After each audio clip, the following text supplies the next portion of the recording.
Hey guys, in this video I will show you how to install previous NVIDIA drivers and downgrade to older NVIDIA driver version.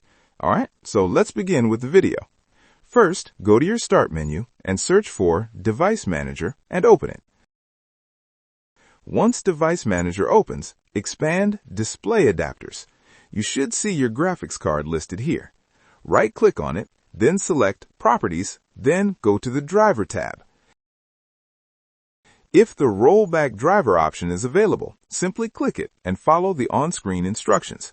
Now, if the rollback driver option is grayed out, don't worry. Click on Update Driver, then select Browse My Computer for drivers.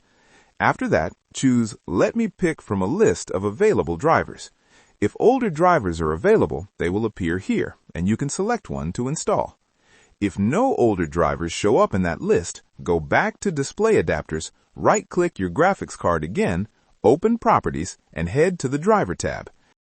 Take note of the driver date shown there. Once you have that date, open any web browser and search for a driver version that was released before that date.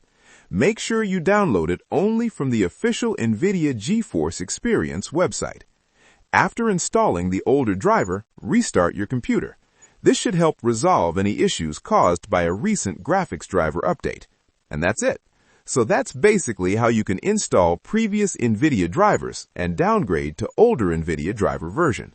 So that's all for this video. See you in the next one. Thanks.